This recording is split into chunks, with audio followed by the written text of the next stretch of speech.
الرحیم۔ اے وطن تو سلامت رہے تا قیامت رہے۔ تمام دیکھنے اور سننے والوں کو میری طرف سے السلام علیکم۔ سب سے پہلے ویڈیو میں جی جو ایک بات کہنی تو نہیں چاہیے، لیکن جو خدشات اس وقت بڑھتے جا رہے ہیں اور نا امیدی کی ایک جو فضا ایک قسم کی پیدا ہوتی جا رہی ہے، اس کے اوپر بات کروں گا۔ پاکستان کی معزز ہائی کورٹ لاہور، اس کے اندر عمران ریاض خان صاحب کی تلاش کے متعلق مختلف احکامات جاری ہوئے۔ آئی جی صاحب انہوں نے اپنے عذر پیش کیے، ڈی پی او سیالکوٹ انہوں نے اپنے جناب تحفظات کا اظہار کیا، پھر وہ سی سی ٹی وی فوٹیج وغیرہ یہ سب کچھ جمع کروایا گیا، لیکن عمران ریاض خان صاحب کو بازیاب نہ کرا سکے۔ پھر ان کا ایک مقدمہ خود ہی حکومت پاکستان نے اغوا کا درج کر دیا گیا کہ ان کو اغوا کر کے لے گئے۔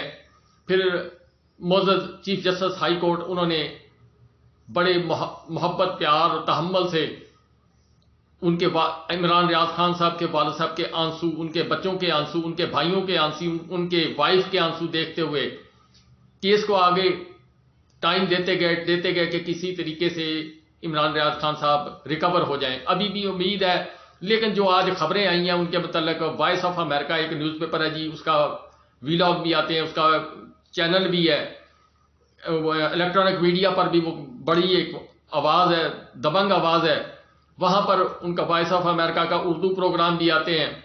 تو یہ ساری چیزیں جو ہیں وہ ایک اتھینٹک نیوز پیپر بھی ہے، الیکٹرانک وے بھی ہے، اسی کے مطلب کہ نیوز بلیٹن بھی وہ دیتا ہے، سارا کچھ کرتا ہے۔ انہوں نے جی اپنے خدشات کا اظہار کیا۔ اسی طرح کچھ سفارتی ذرائع نے اینکر عمران ریاض خان صاحب کے متعلق کچھ خدشات کا اظہار کیا۔ اللہ کرے وہ سب باتیں غلط ہو جائیں۔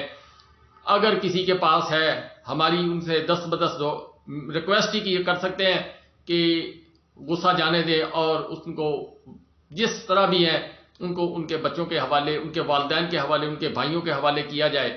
انہوں نے جو خدشات ظاہر کیے ہیں، اب اس کے اوپر مزید اگلی ویڈیو میں کوئی تفصیلات پڑھ کر آپ کو بیان کروں گا۔ ابھی تو فی الحال جو جتنی خبر آئی ہے اس کے اوپر اتنا ہی کہہ سکتا ہوں کہ انہوں نے اپنے خدشات کا اظہار کیا، جیسے عمران خان صاحب نے پرسوں والی تقریر میں بھی کیا، کل رات جو آن لائن خطاب کیا اس میں بھی انہوں نے اینکر عمران ریاض خان صاحب کے متعلق اپنے خدشات کا اظہار کیا۔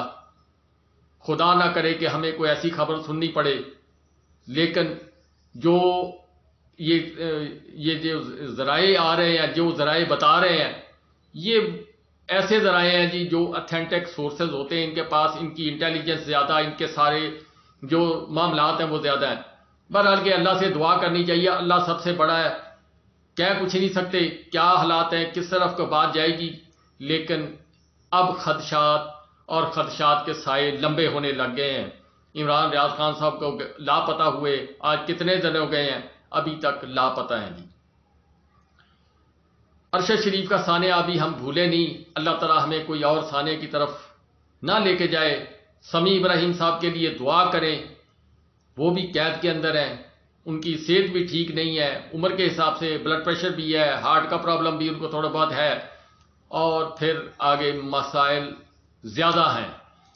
چلتے ہیں جی اس بات پہ کہ عمران خان صاحب نے رات جو آن لائن خطاب کیا ان میں بہت ساری چیزیں انہوں نے بیان کی، کچھ اپنی بات کی کہ میں نے پریس کانفرنس جو کر رہا ہوں میں اس لیے نہیں کر رہا کہ میں پاکستان تحریک انصاف چھوڑ رہا ہوں، میں آپ کو کچھ حقائق بیان کرنا چاہتا ہوں۔ وہ حقائق جو ہیں انہوں نے بیان کیے ہیں کہ پاکستان تحریک انصاف کے ساتھ اس وقت کیا ہو رہا ہے، آنے والے وقت میں یہ لوگ کیا سوچ رہے ہیں، اور پاکستان تحریک انصاف کے ساتھ جس طرح کا جبر تشدد ہو رہا ہے، لوگ چھوڑ کر جا رہے ہیں، وہ آتے ہیں پرچی پڑھتے ہیں اور بھاگ جاتے ہیں، اسی میں ان کی بقا ہے، ورنہ پھر وہ مقدمات، جیل کی گرمی، سختیاں، یہ سارا کچھ وہ انہوں نے اپنی تقریر کے اندر بیان کیا۔ جو لیکن سب سے اہم بات ہے جی کہ عمران خان صاحب کے متعلق جب ان کی حکومت آئی تھی اس وقت سوچنے والی بات تھی جی کہ اس وقت پاکستان کے زر مبادلہ کتنے تھے، پاکستان کے ریزرو جو اسٹیٹ بینک کے پاس تھے وہ کتنے تھے، وہ آن ریکارڈ موجود ہیں۔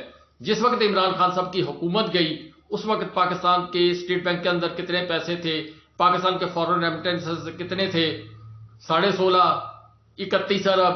اسی طرح پاکستان کے اندر سی پیک فیز 1 مکمل ہو کے فیز 2 میں داخل ہو چکا تھا۔ اس کے علاوہ جناب ML1 اس کا کانٹریکٹ ہو چکا تھا، وہ شیخ رشید صاحب کے دور میں ہو گیا تھا، پھر اس کے بعد شیخ رشید وزیر داخلہ آ گئے تو وہ کام تھوڑا سا ڈیلے ہو گیا۔ 10 ڈیم بننے شروع، ان میں سے کچھ بن رہے ہیں، کچھ بن رہے تھے، کچھ پہ کام رکا ہوا ہے. اور اس کے علاوہ انڈسٹریل زون 4، اس کے علاوہ جناب پاکستان کے اندر 3000 کلومیٹر کی سڑکیں، یہ سارا کچھ ہو رہا تھا. پاکستان کے اندر ٹورزم جو ہے وہ ڈیولپ ہو رہی تھی. وہ جو غریب علاقے تھے وہاں لوگوں نے ریکارڈ پیسے کمائے.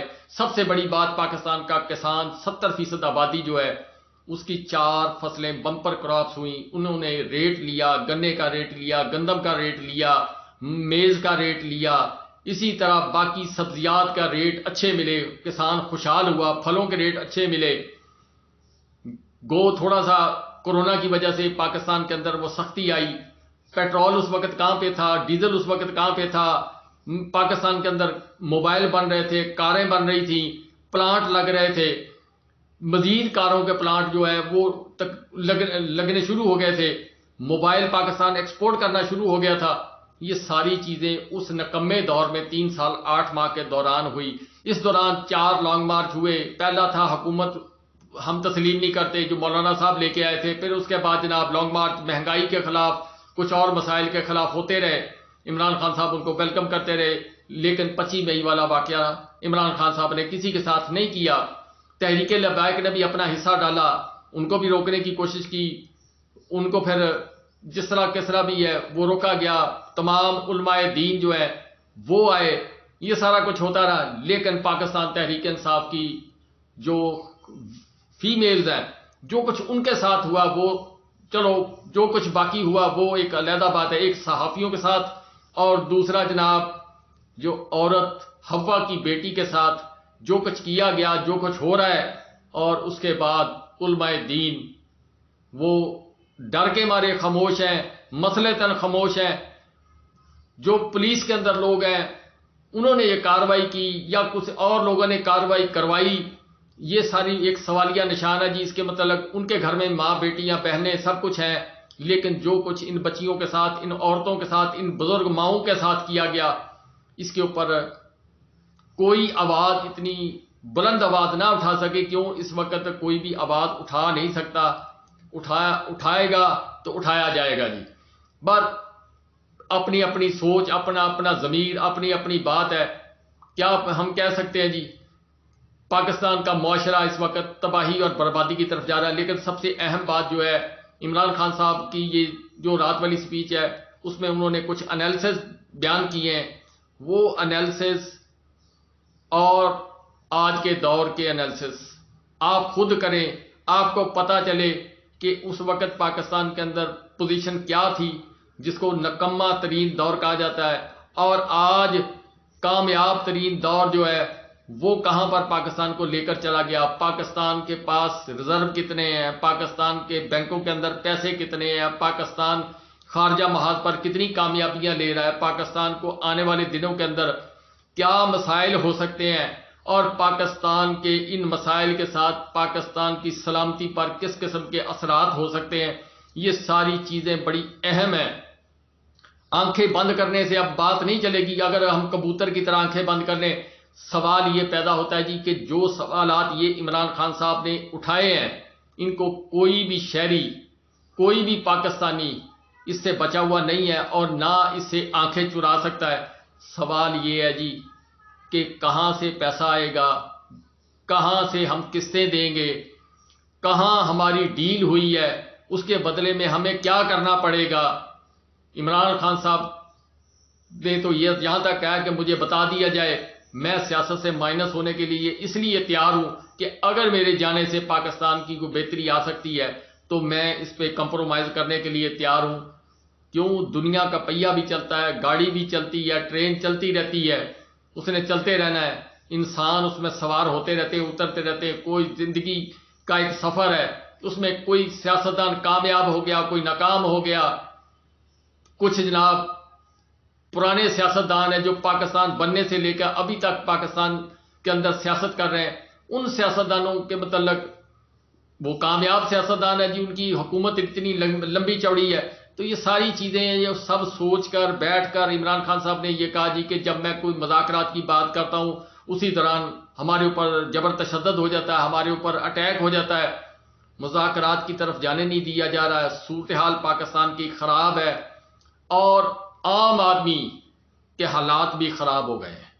مزید کتنی دیر انسان جو ہیں وہ خاموش رہیں گے، یہ ایک بڑا سوال ہے۔ اور اس کے بعد سری لنکا میں اتنی مہنگائی نہیں تھی جتنی پاکستان کے اندر بھی۔ ایشیا میں سب سے زیادہ، خطہ ایشیا کے اندر اس وقت پاکستان کے اندر سب سے زیادہ مہنگائی ہے۔ عمران خان صاحب نے بتایا کہ میرے دور میں ریٹ کیا تھے، آج کے دور کے اندر ریٹ کیا ہے۔ اب کوئی عذر پیش کرے جی کہ عمران خان صاحب کی وجہ سے ہمیں یہ نقصان ہوا، 13 ماہ کے دوران پاکستان کے اندر کوئی انویسٹمنٹ آئی، پاکستان کے اندر کوئی وفد آیا، پاکستان کے اندر کوئی نئی فیکٹری لگی، جو لگی ہوئی ہیں وہ بھی بند ہو گئی۔